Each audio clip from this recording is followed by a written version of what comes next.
What's going on, guys? Zuko back with another Dragonflight video. Hope you're all doing very, very well. We're going to talk about the Mistweaver and my sort of progress moving into Season 3. I'm going to talk about a bunch of different things. Yeah, I hope you guys are enjoying this season. I'm absolutely loving it. I hope you guys are playing some Mistweaver. I'll talk about my build in a minute, which is this no Shaylin's Gift, no spinning crane kick thing. I'll talk about that in a second. Let's just look at my progress so far. I've got some gear, which is great. Gotten a 473 weapon that I've upgraded. I have a bunch of 473 or like 460 items. And unfortunately, there's a 463 there. 463 cloak. I also have a bunch of my bags. Look at this. I'm 459 in my bags. I'm running into this problem right now of having a bunch of really good gear upgrades in my bags, but they're not tier pieces. Now, I am very seriously considering just dropping my 4-piece on Mistweaver, because I only get the benefit from it when I'm drinking a tea, right? Drinking a tea increases the healing of your Vivify and renewing Mist by 40% for 6 seconds. The item level on some of these things, like the upgrade is so insane. Like, this is 13 item levels right here. I can upgrade this even further. So I have been really unlucky, haven't gotten any tiers so far, but I'm just thinking of replacing some of my pieces of gear just to get some item level. But we'll see how it goes. This is what I'm working with right now. I am currently 451 equipped. And it's going very, very well. If you're wondering, here's been my progress so far on Radar.io, or my sort of Mythic Plus rating. We're at 1560. I'm going to hopefully get all of these to a 16 by the end of this week, I would think. That's my goal anyway. And I've been having a blast with the guys. I'll show you some footage in the dungeon in a second. And then, yeah, if we look at this is what this is going to get you. So the raid, I did everything on normal. I've got 3 normal slots here. We almost killed Farak. We're going to kill him tonight, I think. Then I did a plus 18. We didn't time it, but I did do a plus 18. It's going to give you a 480 in the vault, which is absolutely insane. And then I have a 476, 476. So my vault is looking really, really juicy. Let's get into this build. So unfortunately, I've done so many keys, I don't have an overall to show you. Because I've been doing a bunch of keys on like Mistweaver and Windwalker and Brewmaster. But I'll talk about this build for a second. So I don't take Shaylin's Gift. I was taking Shaylin's Gift, and I realized I wasn't pressing this button. And then eventually I was like, okay, maybe I'll just switch from Veil of Pride to Showhouse Lessons, which is probably going to be a good idea. And again, I want to be really clear about this. This is a very good button to press. It's a good button to take.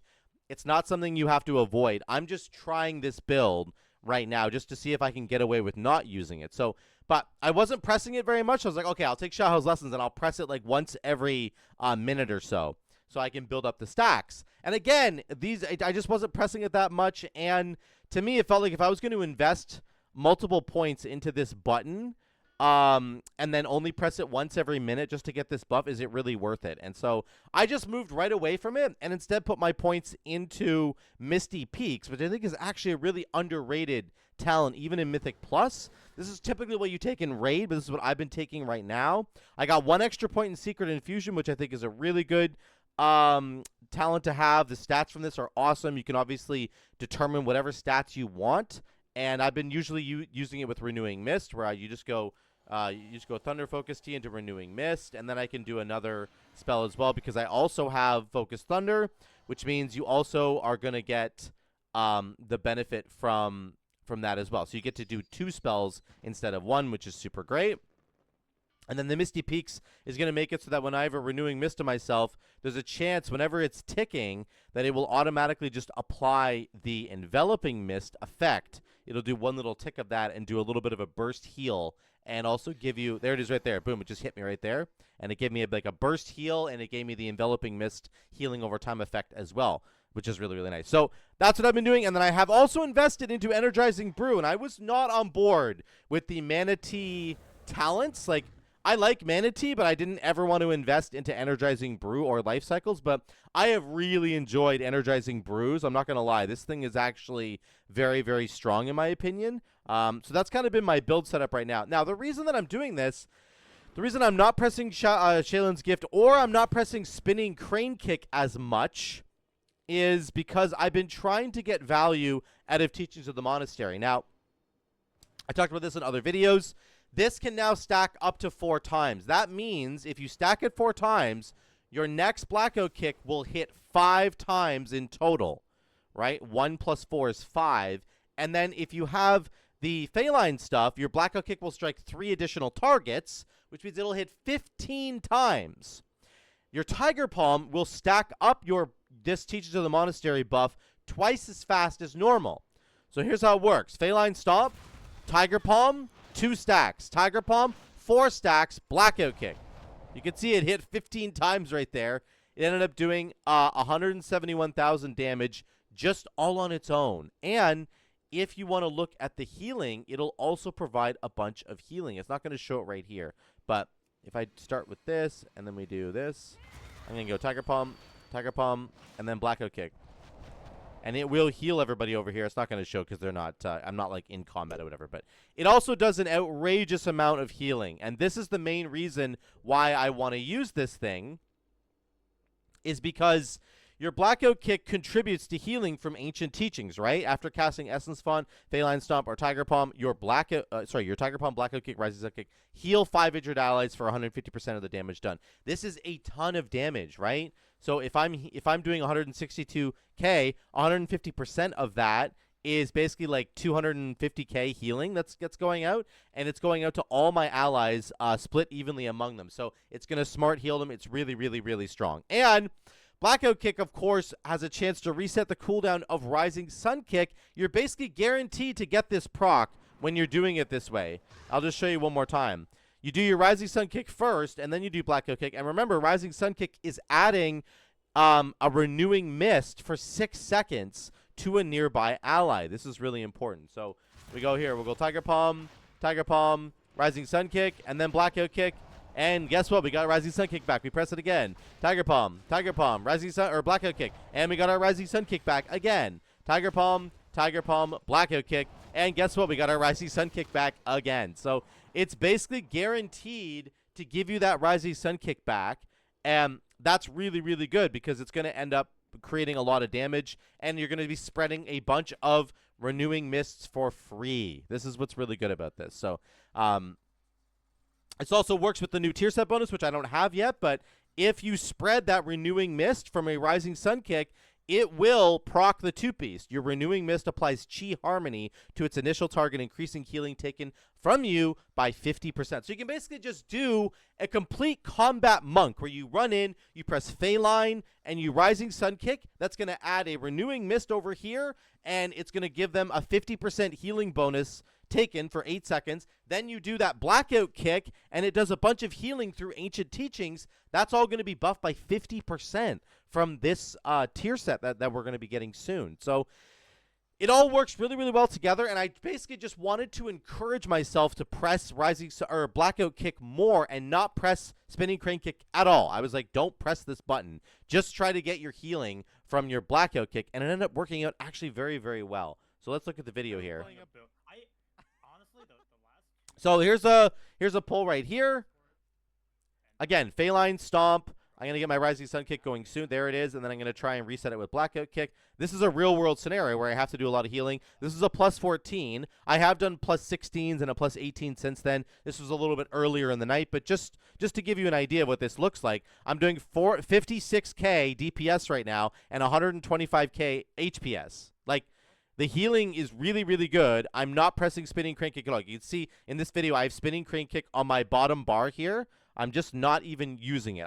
Again, I'm trying to get myself in the mentality of not using it. And this was like one of our first times in Blackrock Hold. And I just forgot about some of the frontals, and you know me with frontals and all that fun stuff. But we're doing 60k DPS right now and 123k HPS.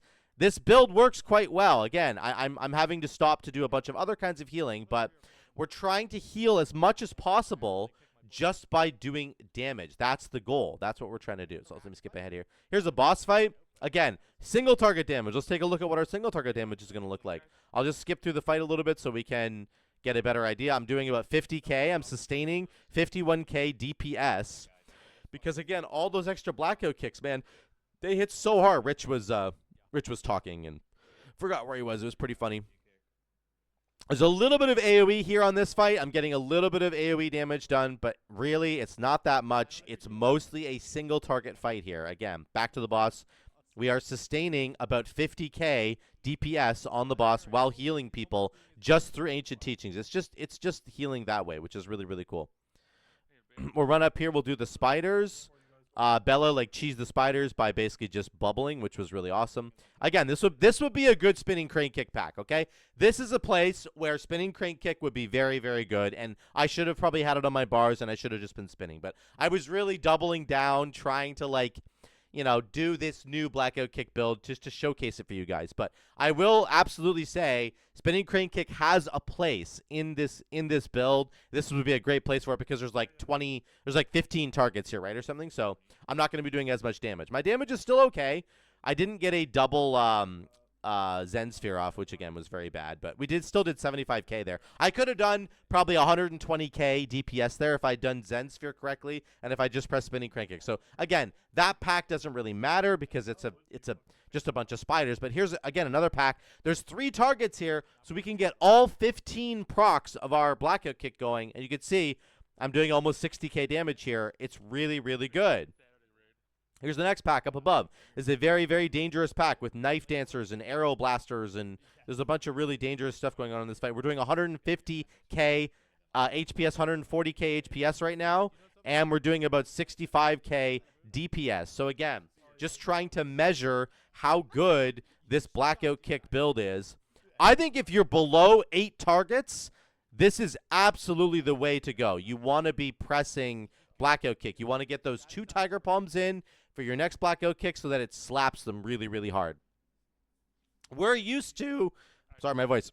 We are used to right now only pressing 1 tiger palm into 1 blackout kick because your Feline Stomp will make your that Teachings of the Monastery stack up really quickly. But again, we weren't capitalizing on the 3 stacks of Teachings of the Monastery. We were only doing 2 because it was quicker and more efficient. But now it is absolutely worth it to get that second Tiger Palm in so that your blackout kick will strike an additional 2 times. The amount of damage and healing that produces alone is just really, really crazy. So again, here's a really dangerous pack.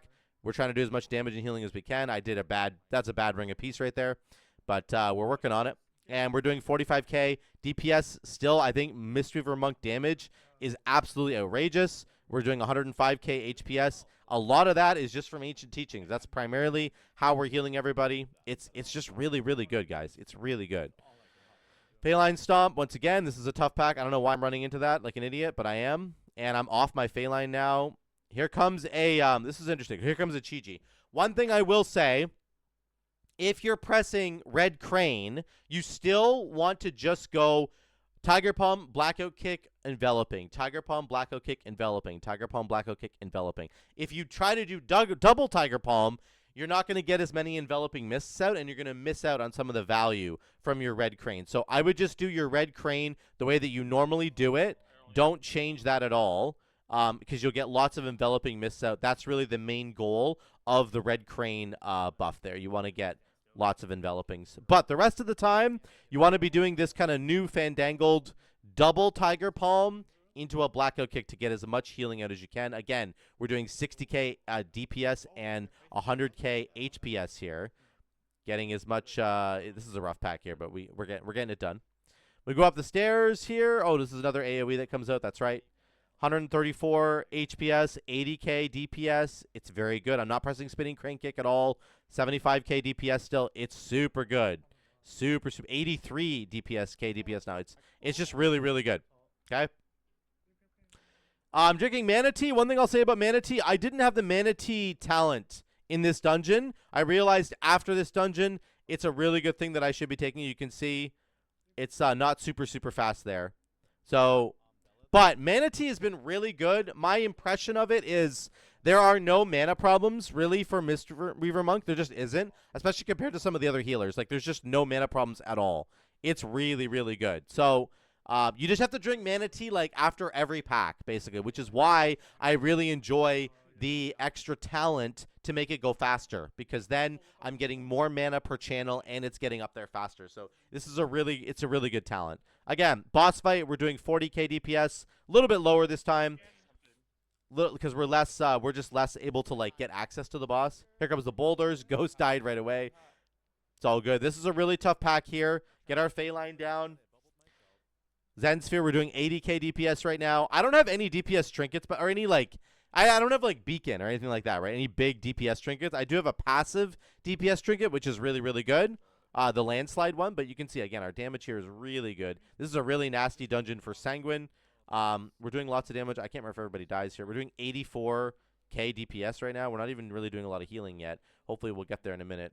Mostly Sanguine is doing the healing because we're struggling to keep them off the Sanguine. But again, our damage, guys, our damage here is really good. Even if you're just pressing Blackout Kick and not having to press Spinning Crane Kick. Also, the last little thing I'll say about the Blackout Kick is that it's free, right?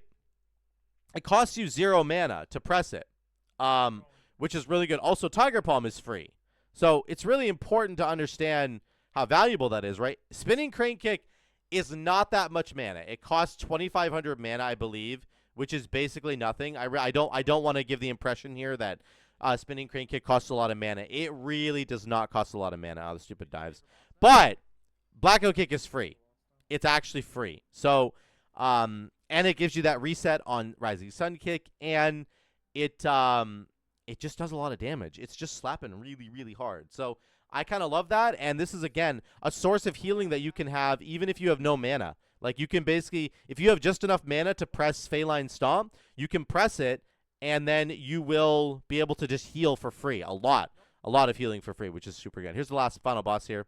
I'll get to the very end of this dungeon just so that I can show you guys the overall numbers. There comes the Swarm. Let's just skip past as much of it as we can. There we go. So the numbers at the end, 52.6k DPS and 70k HPS. And most of the healing is going to show up as Ancient Teachings healing. That's just what it's going to end up being. So this is the talent tree that I have here. I will link this down below in the description. Let me know what you guys think about this. I think that Mistweaver is looking really, really good. I think Shaylin's Gift is a great button, but you don't necessarily need it in Mythic Plus, and you also don't necessarily need to press Spinning Crane Kick. There are situations where it's very, very good, but guys, you should test this out. Get in there and try to get this Teachings of the Monastery to work for you. Get it stacked up to 4 and press that Blackout Kick, and you are going to see the numbers just come pouring out. So much damage, so much healing. It's a lot of fun, and this is the build that I've kind of been trying in all my keys right now, and again, I've been getting a lot of keys done. So let me know what you guys think about that in the comments down below. Let me know how your Season 3 is going. Please, I would love to hear from you all in the comments. I'm going to have an update soon on whether or not I'm going to be flipping from like 4-piece to 2-piece plus 2-piece or 2-piece plus nothing, because I have so much item level upgrade. I'll keep you guys updated on that very soon in the upcoming videos. Thank you so much again for watching. I love you all. I will see you in the next one.